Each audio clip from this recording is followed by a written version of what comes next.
Hi everyone, and welcome to our latest segment called Radiology Roundup Recaps in 5 minutes or less. Today's topic is contrast extravasation, which is a great topic for brand new junior residents who are on CT for the first time.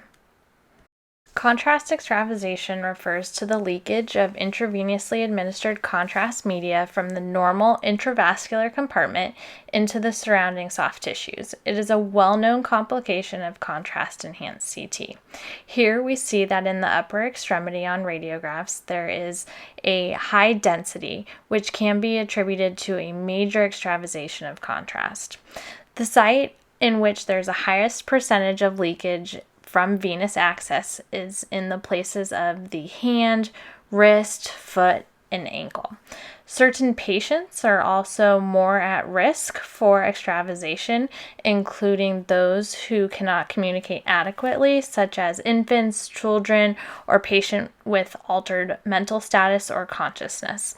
Patients who have altered circulation, including those with peripheral vascular disease or diabetic vascular disease, or have previously had limbs with axillary lymph node dissection or saphenous vein graft harvesting are also at an increased risk for contrast media extravasation.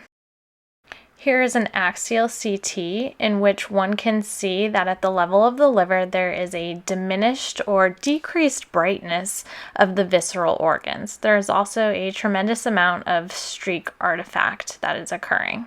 When the field of view is enlarged, we can see that the patient's extremities are at their side. In the right arm, there is a dense bolus of contrast that has extravasated. To help us better understand the steps of evaluating a patient who has had a contrast extravasation, I've invited Dr. Sydney Payne, a Stanford radiology resident, to walk us through the steps she takes. All right, so I learned the first step of assessing a contrast extravasation is to first find the room. So find which scanner it happened at. Second step is to ask some questions like which protocol was this for, what was the study, and what the volume of extravasation was.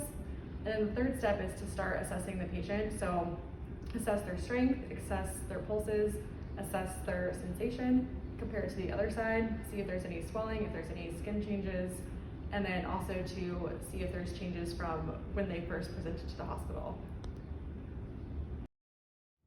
The final step is to assess if there's any increasing pain or if there's any increasing tightness to the patient's extremity.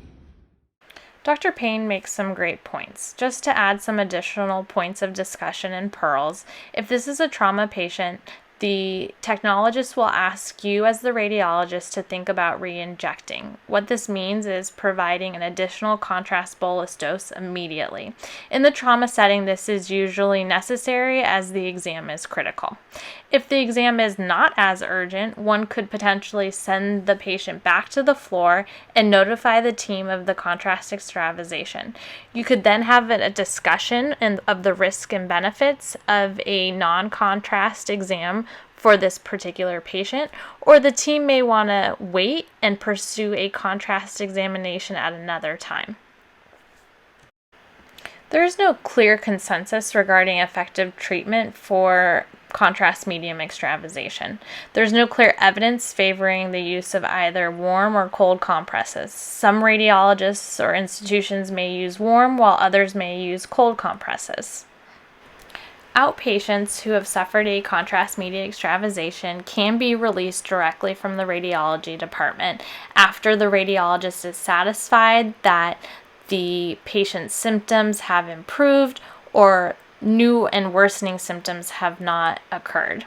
Clear follow-up instructions and ED precautions should be provided, and the patient should be informed about notifying a physician if they start to experience any worsening pain or paresthesias. It's important to document extravasation events when they occur.